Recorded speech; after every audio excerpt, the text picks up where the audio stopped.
Tu fais des vidéos de qualité mais personne ne les regarde, la miniature de ta vidéo YouTube est la porte d'entrée à ta chaîne. C'est la première chose que va voir ton audience. Il est donc important que ta miniature soit bien étudiée afin d'inviter ces audiences à venir voir ta vidéo plutôt qu'à la faire fuir. Ça fait maintenant 2 ans que je crée du contenu sur YouTube et avec le temps j'ai appris ce qui marchait, ce qui ne marchait pas.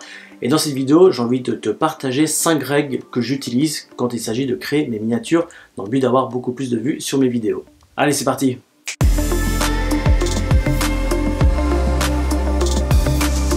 J'ai fait il y a quelques mois en arrière une vidéo sur Canva, qui est un logiciel gratuit et en ligne que j'utilise pour faire les miniatures de mes vidéos. Je continue de l'utiliser car honnêtement je le trouve parfait. Il a une version gratuite tout à fait convenable et depuis peu je suis passé à la version pro car c'est vraiment devenu un outil professionnel dans le cadre de la création de mon contenu.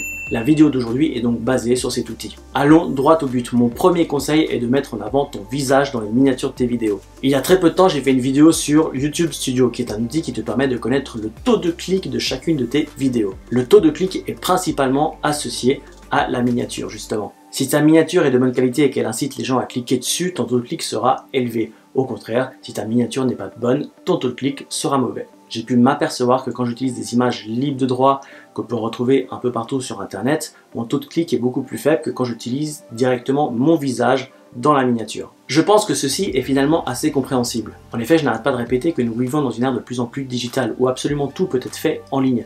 C'est pourquoi le côté humain, les interactions humaines deviennent de plus en plus importantes. Donc en mettant mon visage dans les miniatures de mes vidéos, j'humanise mon contenu, je me l'approprie. Il se différencie du contenu typiquement commercial que l'on retrouve sur les réseaux sociaux. Ceci s'applique évidemment si tu fais du contenu éducatif comme moi. Si je prends maintenant l'exemple de Peter McKinnon qui est un vidéaste, photographe, il est tellement bon, doué dans ce qu'il fait que des fois, les simples images se suffisent à elles-mêmes pour les miniatures. Un autre exemple est Light Pollux, dont j'ai fait une interview il y a quelques temps en arrière. En plus des éléments du jeu auquel il joue, il met systématiquement dans ses miniatures son visage. Il est important d'humaniser et s'approprier le contenu que l'on crée. Si tu utilises des images trouvées sur internet, finalement ta miniature risque de ressembler à tout un autre tas de miniatures. Petite astuce si tu souhaites isoler un visage pour faire des miniatures beaucoup plus travaillées. Le site remove.bg te permet d'extraire facilement le visage d'une photo. Et si tu utilises la version pro de Canva, sache que bientôt cet outil-là sera directement intégré au logiciel. Une fois que ton visage est isolé, tu vas pouvoir jouer avec la couleur de fond de ta miniature dans le but de créer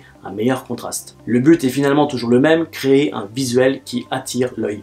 Mon deuxième conseil est de ne pas utiliser des polices trop fines ou trop stylisées. Avant de parler de police, on va déjà parler du fait de si tu dois ajouter du texte ou pas dans des miniatures. Pour le contenu de type éducatif comme le mien, je pense que c'est absolument nécessaire. On n'a pas toujours une image qui est en adéquation totale avec le contexte de notre vidéo. Le fait d'ajouter du texte sur notre miniature va donc donner du contexte et ça va davantage donner envie aux gens de cliquer dessus. Concernant la police d'écriture, maintenant, évite à tout prix d'utiliser des polices qui sont beaucoup trop fines. En effet, la plupart du contenu est consommé sur mobile aujourd'hui. Du coup, une police qui est lisible sur un ordinateur ne le sera pas forcément sur un petit écran. Regarde à quel point tes miniatures sont petites une fois sur YouTube. Si ta police est trop fine, c'est beaucoup trop travaillé, stylisé, on sera incapable de la lire une fois sur mobile. Donc je te conseille des polices bien grasses, bien visibles, également sur un petit écran. J'utilise la police Bebas News, mais tu as aussi Oswald, Poppins, Monzera et plein d'autres qui sont vraiment très conseillés dans ce cas-là. Ensuite, je te conseille pour ton texte d'être très concis. La problématique est toujours la même, une fois sur mobile, ton texte sera tout petit. Donc si tu mets beaucoup trop de texte, celui-ci va devenir illisible sur un téléphone. Concernant le texte, j'essaie vraiment de me limiter à 3 voire 4 mots grand maximum.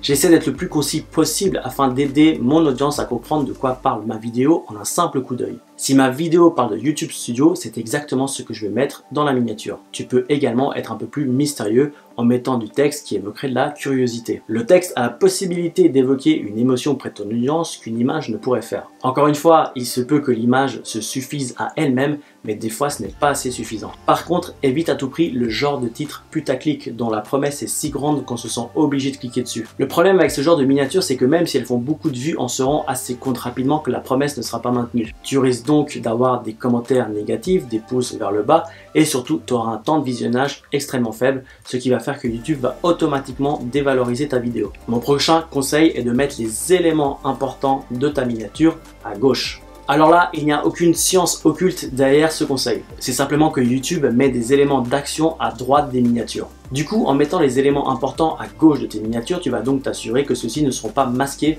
par les actions de YouTube. Voilà, ça peut sembler extrêmement logique, mais je préfère en parler. 5e conseil, assure-toi qu'absolument tout soit lisible sur mobile. J'en ai déjà parlé, mais j'insiste vraiment là-dessus. Avant de publier ta vidéo, regarde ce que va donner ta miniature sur un petit écran. Sur Canva, je dézoome un maximum afin de me donner une idée du résultat final. Je m'aperçois assez rapidement que le texte devient illisible ou que les éléments se mélangent entre eux. Avec le temps, je me suis vraiment aperçu que les miniatures les plus simples sont souvent les plus efficaces. Tu as maintenant toutes les cartes en main pour créer des miniatures de qualité. Donc à tous ceux qui réutilisent la même image à chaque miniature, vous n'avez plus aucune excuse. Mettez en pratique mes conseils car c'est en pratiquant qu'on devient meilleur tout simplement. Comme d'habitude, il n'y a aucun raccourci, c'est en travaillant régulièrement qu'on va gagner de l'expérience avec le temps et devenir meilleur. Une fois de plus, c'est grâce à YouTube Studio que j'ai pu m'apercevoir de ces taux de clics qui variaient d'une miniature à l'autre et que j'ai trouvé des axes d'amélioration. Et encore aujourd'hui, j'utilise Canva pour toutes les miniatures de mes vidéos. Je trouve le logiciel tout simplement parfait pour mes besoins. Je t'ai mis le lien en description de la vidéo et je t'invite vraiment à essayer cet outil. Il ne me reste plus qu'à te souhaiter une bonne fin de semaine. Comme d'habitude, on se voit la semaine prochaine. D'ici là, prends soin de toi. Allez, ciao!